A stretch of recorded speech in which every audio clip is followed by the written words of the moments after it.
What I'm about to read from the Spirit of Prophecy moved me very deeply. And I was convicted to share it, just like the thing like with last week's sermon, too. It was just overwhelming that it had to be shared. And as I was reading it, I thought of loved ones in and out of the church that have talents, amazing talents, that they can exercise for the Lord that will bring souls into the fold. But sadly, I was also reminded that some choose rather to sit idly by and seek the comforts of life while all around them souls are perishing. They look upon the gifts they have been given that would help, many find Christ, as if utilizing them would upset their peaceful lot in life. And it's so sad. They have found a niche, if you will, in life that suits them, and they plan to sit there as long as possible. So as I read this today, I think of the talents that have been given unto you from our Lord and me and all of us. And are we truly doing everything that we can to further this message and get the truth out that only we can give if we are walking with Him who gives it? Or our soul's going to continue to perish all around us, because to witness to them would mean to upset our day-by-day routine. Now, before I read this, don't misunderstand me. Many of us are, in fact, already doing this work and are very blessed for it. And there's many ways to do the work. But what I'm about to share is not to be thought of as a way to push those that are already into doing the work into doing even more of the work. The Lord isn't asking for us to work hard be hard at work 24 hours a day, 7 days a week. Without rest. The fact that He's given us a seventh-day Sabbath each and every week proves He understands we need to rest. Because it's sure, we worship on the Sabbath, we keep this day holy, but we also rest on this day as well, as He did. We follow His example. However, He is asking those of us that aren't working to lighten the load of those that are taking too much of the burden upon themselves to do some work. This message today is mostly for those that say no to doing the work for whatever reason. No one here can know of your talents unless, of course, you broadcast them to us. That being said, only you and the Lord, who, by the way, gave you the talents in the first place, know you have the ability to do the work for Him. This message is also for those that are new to the faith, and mostly for them, because the grand majority of the people that are being affected, hopefully going to be affected by this, are the ones that are new, because you just never realize that you have a mighty work to do for the Lord by simply applying that which God has given you to do. Whatever your work is, or whatever your talent is, or whatever your love is. We all have talents and means by which to further the work. Each one of us has been created with a specific purpose in God's mind. And so I hope and I pray that by the end of this message, that given purpose convicts the heart to action. In Testimonies, Volume 4, starting at page 384, it says, on the morning of October 23rd, 1879, about 2 o'clock, so in other words, she was awakened by this, the Spirit of the Lord rested upon me, and I beheld scenes in the coming judgment. Language fails me in which to give an adequate description of the things which passed before me and of the effect they had upon my mind. The great day of the execution of God's judgment seemed to have come. 10,000 times 10,000 were assembled before a large throne, upon which was seated a person of majestic appearance. Several books were before Him, and upon the covers of each was written in the letters of gold, which seemed like a burning flame of fire, Ledger of Heaven. One of these books, containing the names of those who claimed to believe the truth, was then, hear what she just said, one of these books containing the names of those who claim to believe the truth was then opened immediately. It was opened, and then immediately, she says, I lost sight of the countless millions about the throne. And only those who were professedly children of the light and of the truth engaged my attention. As these persons were named one by one and their good deeds mentioned, Their countenances would light up with a holy joy that was reflected in every direction. But this did not seem to rest upon my mind with the greatest force. Another book was opened, wherein were recorded the sins of those who professed the truth. Under the general heading of selfishness came every other sin. There were also headings over every column, and underneath these, opposite each name, were recorded, in their respective columns, the lesser sins. Under covetousness came falsehood, theft, robbery, fraud, and avarice, or greed, for riches. Under ambition came pride and extravagance. Jealousy stood at the head of malice. Envy and hatred and intemperance headed a long list of fearful crimes, such as lasciviousness, that's lust. Everybody knows about that today. I mean, it's just all over the TV. And then adultery, indulgence of animal passions, etc. As I beheld, I was filled with inexpressible anguish and exclaimed, "Who can be saved? Who will stand justified before God? Whose robes are spotless? Who are faultless in the sight of a pure and holy God?" As the Holy One upon the throne slowly turned the leaves of the ledger, and his eyes rested for a moment upon individuals, his glance seemed to burn into their very souls, and at the same moment every word and action of their lives passed before their minds as clearly as though traced before their vision in letters of fire. Trembling seized them, and their faces turned pale. Their first appearance when around the throne was that of careless indifference, but how changed their appearance now? The feeling of security is gone, and in its place is a nameless terror. A dread is upon every soul, lest he shall be found among those who were wanting.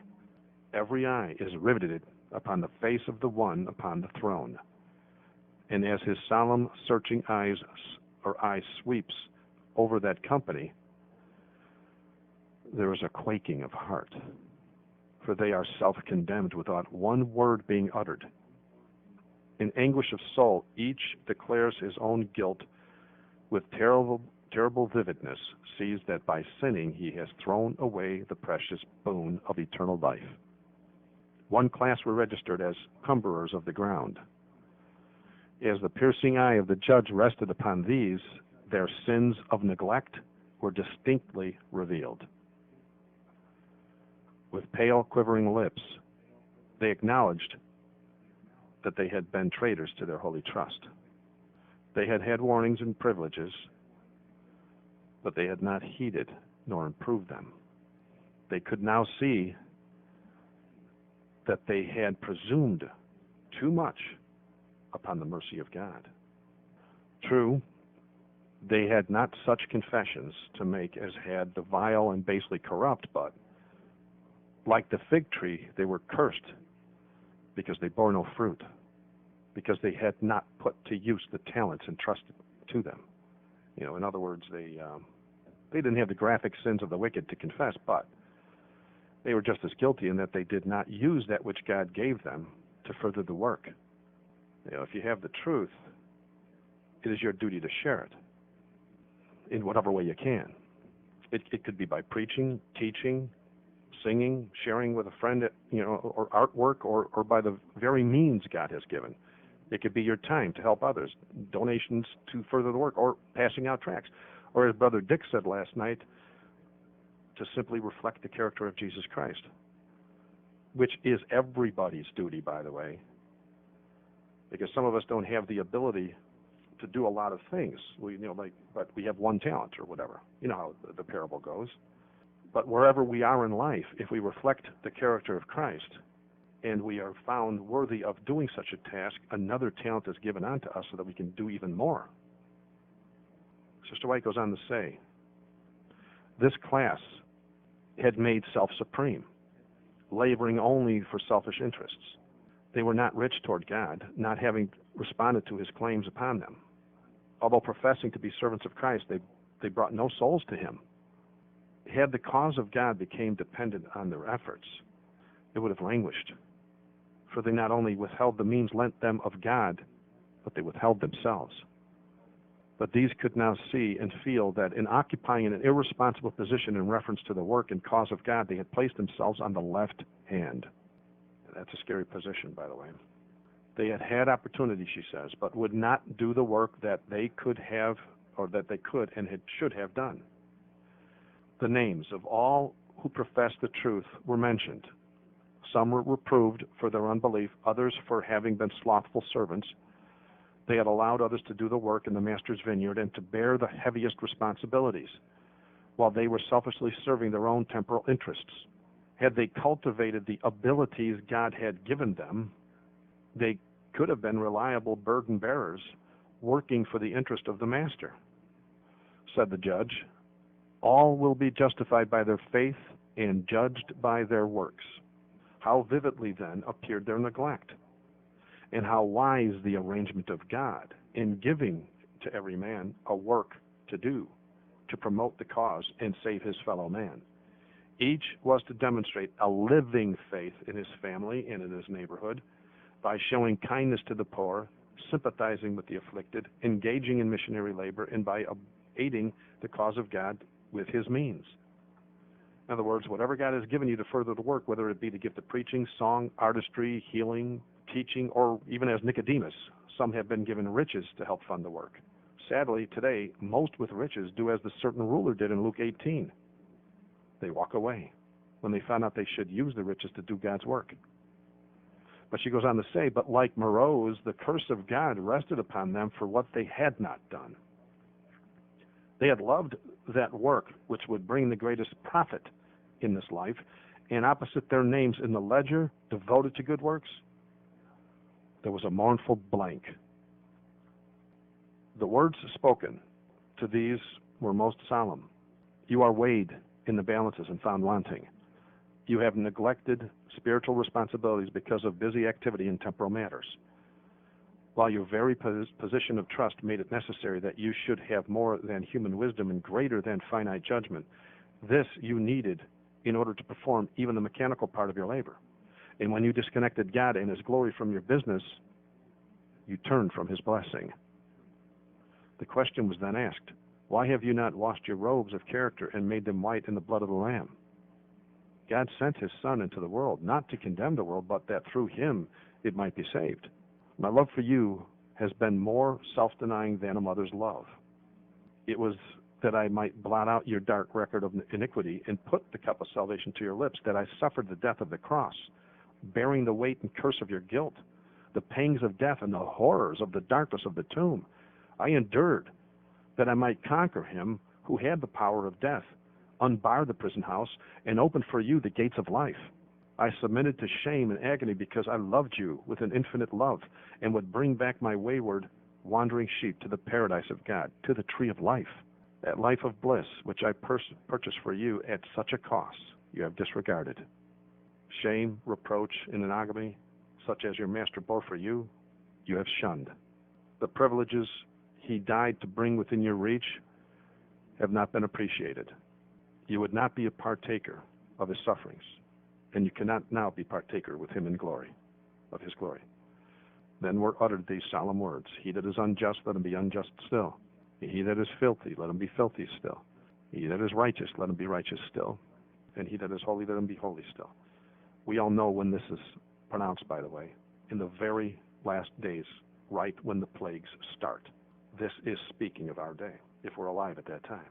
She goes on to say that the book was then closed, and the mantle fell from the person on the throne, revealing the terrible glory of the Son of God.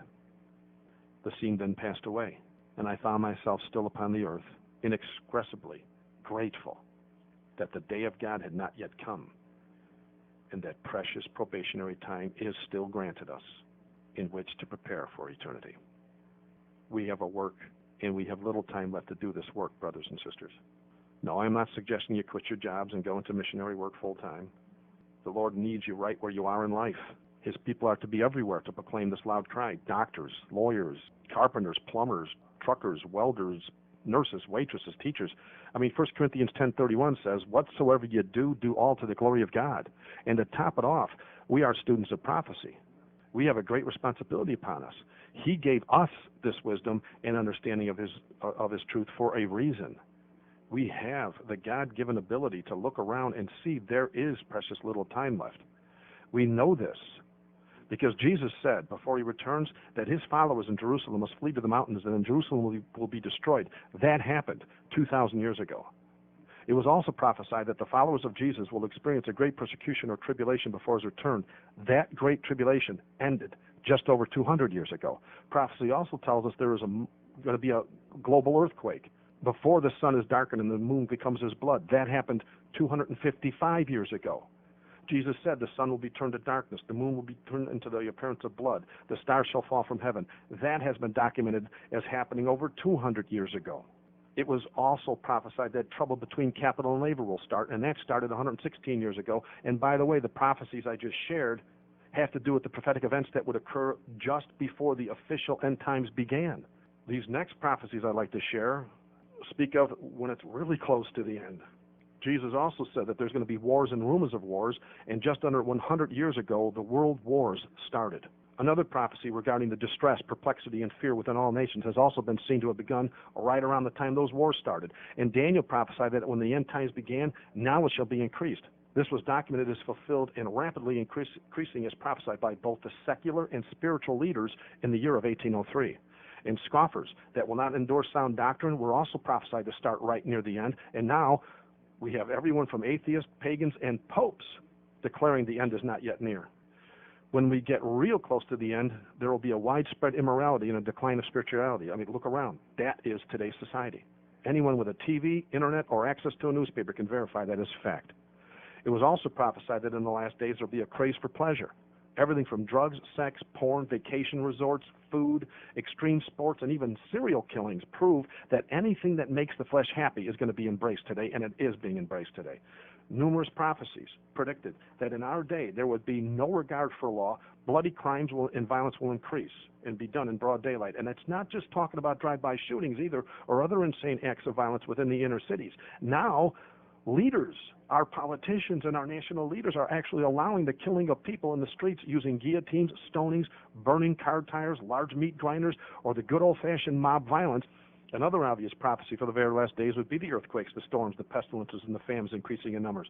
I mean, I'm not going to get into the last 3 earthquakes alone that killed now think about this. The last 3 quakes alone killed well over 500,000 people. The tsunami, of course, being the first one, with 300,000 dead when that water came in. That was a quake that they're saying, or it could have been an atomic blast. We don't know. None of us are scientists. All we know is it was a quake, 300,000 died. I mean, before the end time actually officially began in the year 1844, there were 21 major earthquakes wherein more than 10,000 people were realized to have died for every quake. I mean, there was a bunch more than 21, but they all had 5,000 and down in deaths, right?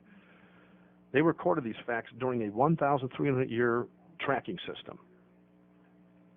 That's, in other words, 21 major quakes in 1,370 years, because they didn't track quakes before then, I guess.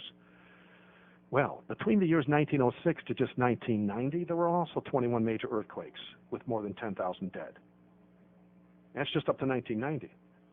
In just 84 years, the world's quake toll jumped 200 times higher in number, and that's just for the 10,000 dead or more. I'm not counting all the little ones that were in between 1906 and 1990.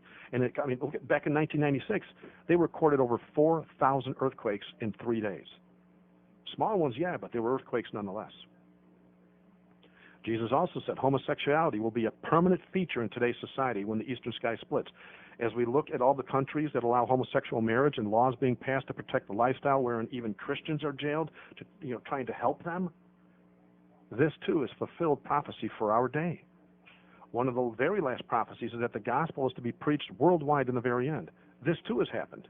CDs, DVDs, tapes, books, satellites, TV, radio, preachers, and yes, the internet itself has seen the gospel preached all around the world now. And finally, according to the Word of God, right before the end, many will turn to seducing spirits and lies of the occult will be accepted worldwide. And now, thanks to Harry Potter being pushed forward by the popes of Rome, they literally condone that in writing, that it's good for your children to watch Harry Potter. And then we also have the Satanic Church that actually become an official recognized religion in the 1960s, 1966 to be exact. Heavy metal headbanging rock bands like Led Zeppelin, and that's just the mediocre heavy metal from the 1970s. I'm not talking about the thrash or death metal of today with their insane occultic symbolism and all this other stuff. And then teachers indoctrinating children as young as 5 years old with everything from homosexuality to Harry Potter.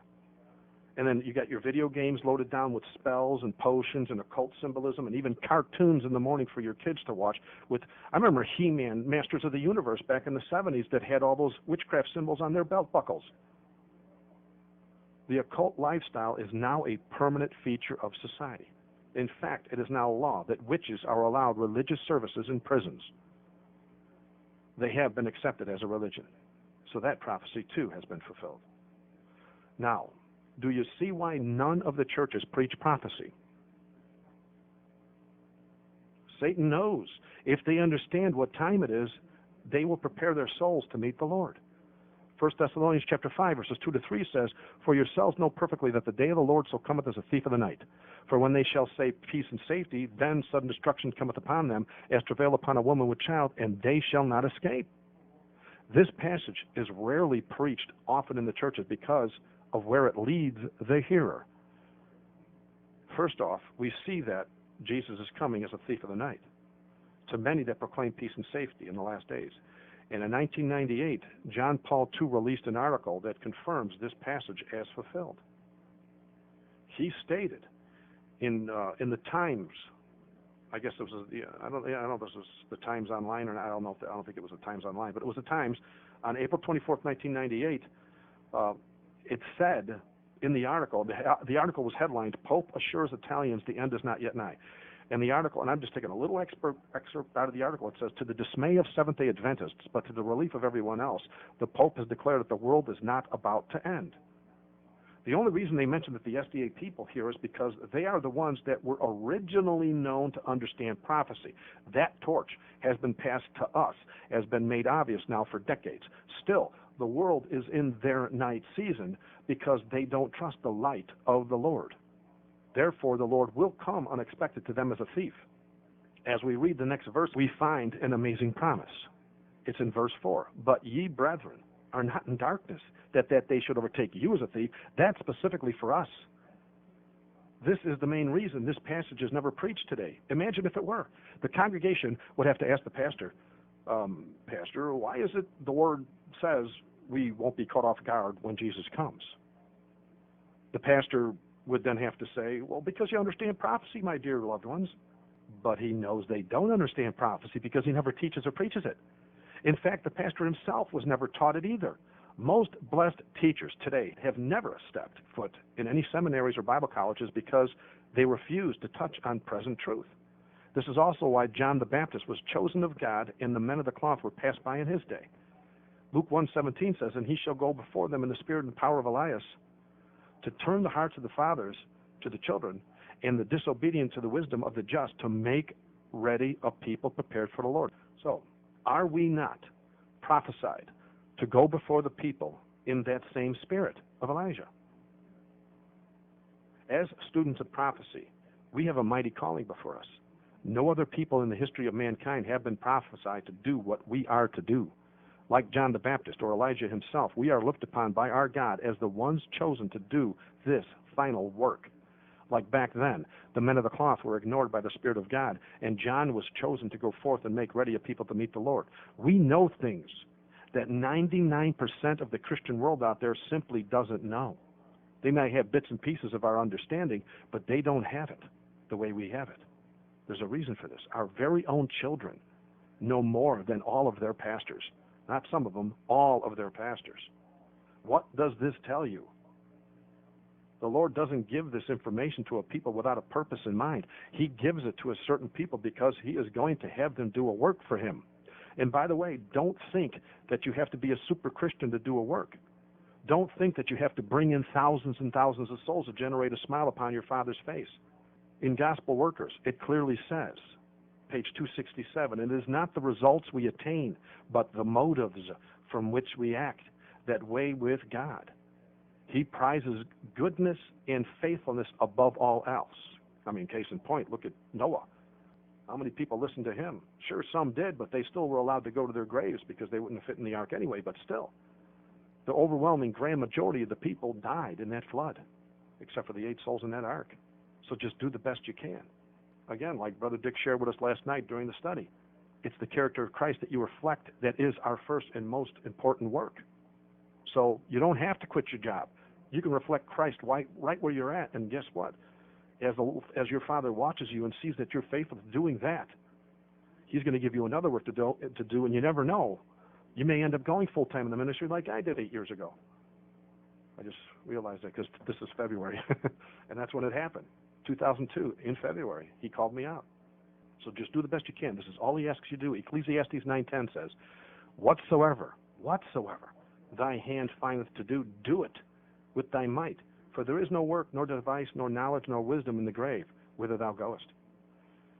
Sister White again says in Testimonies, Volume 4, but now it's page 537, paragraph 2, she says, God will not place His benediction upon those who are negligent, selfish, and ease-loving, who will not lift burdens in His cause. In other words, that latter rain that's falling and starting to drizzle now, you're not going to get wet unless you do your part. Moses and the Israelites could not go forward on a dry riverbed until they made the act of faith. And then, of course, the water wouldn't even split until Moses put forth the staff. She goes on to say that the well done, like where Jesus says, well done, thy good and faithful servant. She says the well done will be pronounced upon those only who have done well. In other words, you're not going to catch Jesus fabricating. I mean, that's pretty blunt. We all know that. He'll say well done because it is well done. Period. Every man is to be rewarded according as his work shall be. We want an active ministry, men of prayer who will wrestle with God as did Jacob, saying, I will not let thee go except thou bless me. There's another thing another thought that comes to mind. Remember we were just reading about with Martin Luther, praying 3 hours a day? I mean, he couldn't do the work. He was in hiding, right? And so he's praying 3 hours a day. She goes on, if we obtain the victor's crown, we must stretch every nerve and exercise every power. We can never be saved in inactivity. To be an idler in the Lord's vineyard is to relinquish all title to the reward of the righteous. So I ask, are we not striving to be a people that are known of God and mentioned in His prophecy as being ready when that day comes? Are we not striving to be a people that are known of God and mentioned in His prophecy that are the only ones alive when that day comes that will do a wonderful work for the Lord? And are we not striving to be a people that are known of this God that we worship and mentioned in His prophecies that will broadcast a loud cry around the world? I mean, seriously, do you know anyone else out there in your area that knows what you know? Even the people in the Seventh-day Adventist Church who used to teach and preach the three angels' message, by the way, are amazed when they hear one of our messages. They literally proclaim they never heard such things before. I know. I get emails like this on a regular basis from Seventh-day Adventists. There is a reason we have this truth to proclaim, and there's a reason they don't. We are in the Church of Christ. They are not. There has been a shaking, and they misunderstand the shaking. They think the shaking is to be shaken out of the Seventh-day Adventist Church. No, the shaking is to be shaken out of the Church of Christ. If you stay in the Church of the Seventh-day Adventists, you are literally being shaken out of the Church of Christ. See how the devil flip-flopped the whole thing to make them think in another way using their eyeballs instead of using their heart? Sister White says in Testimonies, Volume 4, page 453, paragraph 1, she says, every hour's work passes in review before God and is registered. Now, that's not every hour's rest. It's His work. I mean, you have time to rest just like anybody else. But every hour's work, when you should be working, passes in review before God and is registered for faithfulness or unfaithfulness. The record of wasted moments and unimproved opportunities must be met when the judgment shall sit and the books shall be opened, and everyone shall be judged according to the things written in the books. Selfishness, envy, pride, jealousy, idleness, or any other sin which is cherished in the heart will exclude one from the blessedness of heaven. To whom ye yield yourselves servants to obey, His servants ye are. Now, one thing I've noticed as I do the work, When I started early on, yes, I was tempted of Satan not to do the work because of all sorts of assumptions whispered in my ear that declared you're going to lose your friends. Your family's going to hate you. Life will be filled with toil and terror. I mean, it just never ended. But yeah. For most of us, this is on the table. This is our lot in life. But what the enemy of souls doesn't mention is the joy that wells up in your heart when you see the eyes of a soul light up when the truth is made known to them and it clicks. He doesn't mention the peace you have deep inside your heart knowing your Father is pleased with the work you're doing. He never mentions that true, trustworthy friends will be brought to you that will replace the so-called friends and even family members that have left you. I mean, is it not written in Proverbs 18:24 that a friend sticketh closer than a brother? Satan also refuses to mention that new loved ones that have deep respect for you and the Lord you worship will now become a part of your life. Every need will be supplied by a God that owns the cattle on 1,000 hills. Every prayer will be heard. Every day a new adventure in the work. Every opportunity in sharing these wonderful truths will be like it was the very first time you ever shared it. And even though it sometimes brings grief, because those that hear it are going to be angered sometimes, His truth will still be fresh with heavenly zeal, and it will light up your heart just like the fire that welled up in Jeremiah's heart. In Jeremiah 20, verses 8 and 9, he says, "For since I spake, I cried out. I cried violence and spoil, because the word of the Lord was made a reproach unto me." When I spoke, it was a problem for me, and a derision daily. Then I said, "I will not make any mention of him, nor speak any more in his name. But his word was in my heart, as a burning fire shut up in my bones, and I was weary with forbearing, and I could not stay." In other words, he knew the truth was causing some to generate problems for him. He even said to himself he was never going to speak about it again. But the love of the truth was unquenchable, and he just couldn't stop it from moving across his lips. And I know, and a lot of you know what he's talking about here. We all know about this. You can't shut up when the opportunity presents itself. Another thing the enemy of souls won't tell you is the zeal. A heavenly ambition to further the work of God will literally become yours, and signs and wonders will follow the work as promised in Mark 16. There's a lot of things the devil doesn't tell. This is like when he was tempting Jesus on the mountain and says, bow and I'll give you all these wonderful kingdoms, right? He doesn't tell him about the wars and this, that. He doesn't tell him about the bad things. Now he's only telling him about the good things, right? Well, the other flip of the coin is, like when you go to do the work, he tells you all the bad things are going to happen when you do it. He doesn't tell you all the good things. In Luke 10:17, it says, "And the 70 returned again with joy, saying, Lord, even the devils are subject unto us through your name."